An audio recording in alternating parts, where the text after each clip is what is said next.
Would that be all right? Yeah. This gentleman coming to the stage right now is a very good friend of mine, a very funny individual. If the place matters, he's performed there. Throckmorton Theater in Mill Valley. Yeah, that's right, the Throckmorton. Yeah, he's been there. You ever hear the Punchline in San Francisco? Yeah, so is he. Ladies and gentlemen, give it up for Mike Olson!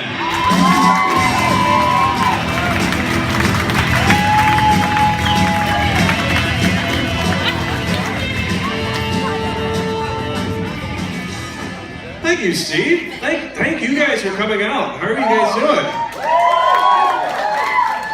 I have never seen as many people in here that weren't here for like an executive luncheon or something. This is really nice. I gotta brag a little bit. I'm a very giving person. I like to give very special gifts. And I recently got a very special gift for a very special someone. I gotta brag a little bit about it. Have you guys seen the Star Registry? You know what I'm talking about? Like they run commercials. You can name a star after another human being. Like you go online, you give them the money, and you can they put it in a book and it's there forever. You named a star. I could not do this. So I went in, I give my money. So now I know thousands of years in the future, when man is exploring the galaxy, the Star Commander will turn to his navigator and say, "Navigator, what is the name of that distant star?" And the navigator will turn back and say, "The name of that star is Amy Tanner's a cheating fucking whore."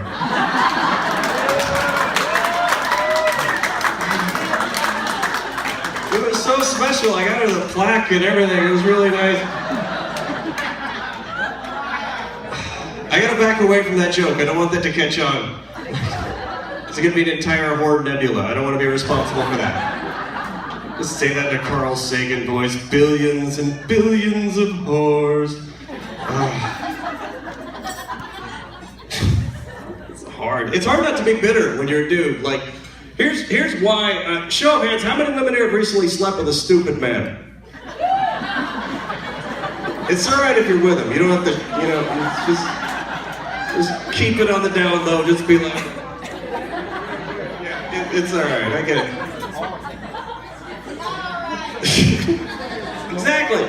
Let me explain why. The reason I ask this is because these women that are sleeping with these stupid men, like you're trying to fuck them smart. Like, is that how you think this is gonna work? Through like some sort of vaginal flowers for Algernon, like, he's just gonna get it all of a sudden. Women love, like, they love the project, man. Like, women look at men the way men look at old cars. Like, a man will look at like some piece of shit 68 Camaro with various shades of primer on it, a dented in fender. He'll look at that piece of shit and go, "I wonder what she look like with a fresh coat of paint. Drop some rims on there, that'd be really sweet, I could tool around." A woman will look at some no-neck jackass at the other end of the bar. She'll look at that guy and go, "I wonder what he'd look like with a job. Yeah, this could be good." My little sister's like that. Like she just flips dudes. That's what she does. But she dates a dude, and by the time she's done, he's got a whole new haircut, whole new wardrobe, whole new outlook on life. She's like the Bob Vila of douchebaggery. That's her show. This old douche. That's basically it. That's the entire thing. It's hard. No, it's no, I'm married now. Thank God. Oh, God. I was not good at dating at all. Like it was just miserable. Like I did the online dating for a while, which is oh God, it's like okay, like I dated this girl like for a while. She was like I can't date you. You're gonna put me in your act. And I'm like, I would never do that. That's like really tacky and shitty and horrible. And then I went out on the date. I'm like, I'll put you in my act. I'm sorry. This is gonna happen. I'm sorry. Like, let me explain, because like she was a Sebastopol girls. Don't date a Sebastopol girl. I'm sorry. Like that's like I know I'm splitting the crowd. This is gonna be bad. No, like okay, like It's like if you go online, like every Sebastopol girl has the exact same online dating profile. It's exactly the same, like where they describe themselves. Like if this is your profile, I'm sorry. But like they all read the same, like, "Hi, I'm Fauna Girl 98. I've recently returned from a year abroad where I was able to experience the wellspring of culture and modus vivendi. Now I'm back in Sebastopol where I'm working to rebuild my life in a sustainable and organic whole earth perspective that's free of intolerance and cruelty." You know her. When I'm not working in the community garden making compost,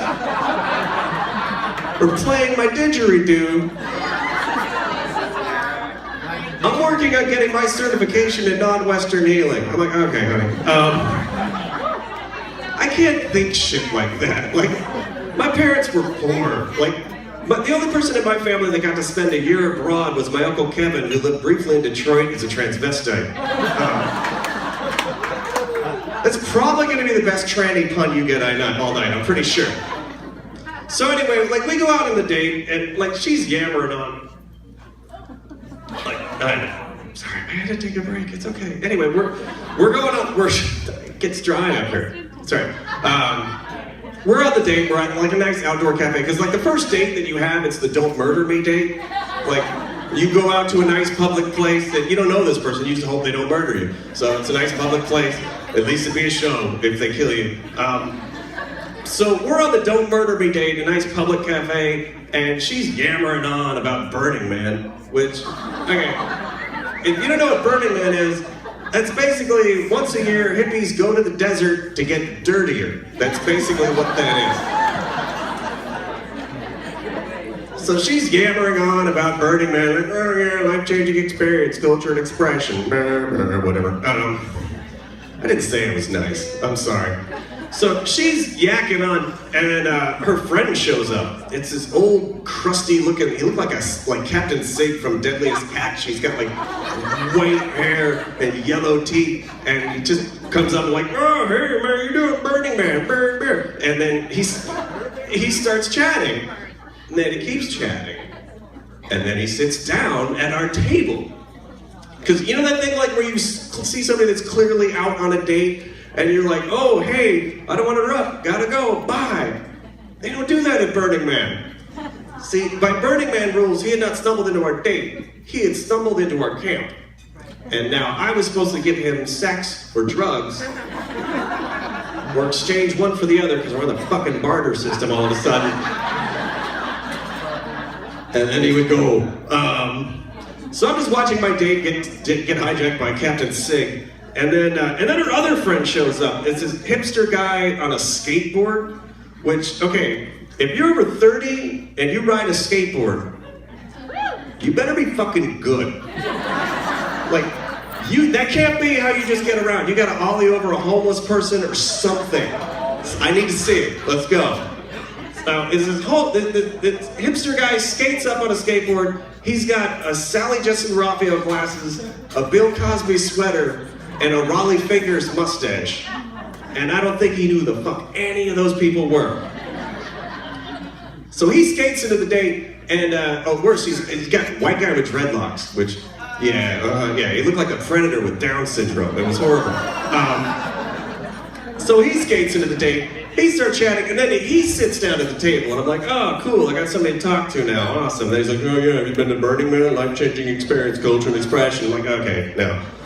It's at this point, like I decide I'm done. I finish my beer, I look at my watch, and I go, I gotta go take care of my cat. Yeah, okay, you get that. That is the douchiest thing that has ever come out of my mouth.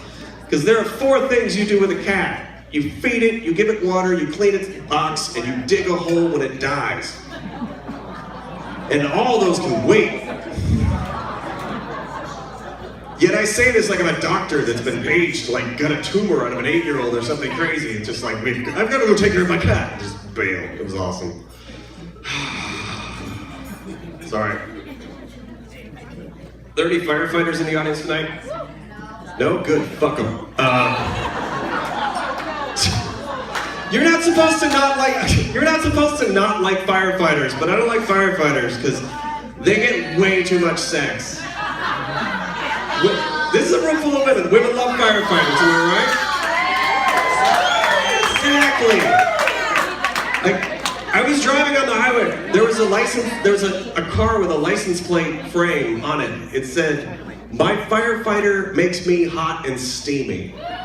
Yeah, process that. They have the power to moisten labias by vocation alone. This drop and just boom, wet. That's awesome. My job when I'm not doing this, I'm a claims adjuster. Yeah. I say I'm a claims adjuster and I can literally hear a crackling noise as vaginas are dried out for miles around. It's like somebody's folding up an old wallet or something. It's just...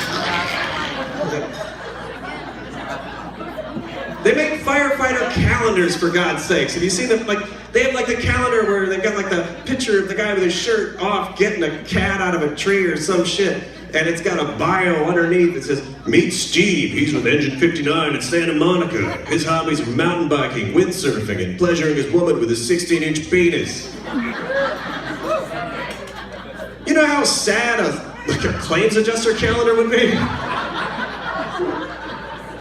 Meet Brad, he's a property and casualty adjuster with State Farm in Bakersfield. His hobbies are playing World of Warcraft, masturbating to reruns of Charmed, and crying himself to sleep. So sad. Ugh. I'm a little fucked up. I recently returned from the Midwest Center for the Study of Anxiety and Depression. Some of you may know by its other name, Wisconsin.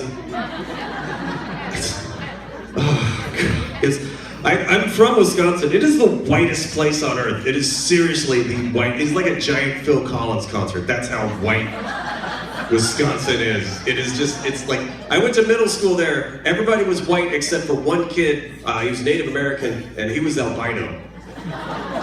I'm not even making that up. His name was Mark. It was really white. Like if you're a black dude in Wisconsin, statistically the odds are pretty good. If you're black, you probably play for the Green Bay Packers. And if you don't, you should probably tell everybody you do because that's why they're taking their picture with you. Like just, hey, how you doing? Not a lot of black dudes in Wisconsin, which is kind of a shame because there's a lot of fat white women. I ain't hating. Like, if you're that guy, I got cousins. I will hook you up. That's gonna be my thing. You know those tours that take horny white guys to Thailand? Fuck it. I'm gonna roll a bus through Vallejo. Let's go. I'm gonna take you to your pasty, fleshy white paradise. The Fond du Lac Walmart. Let's go.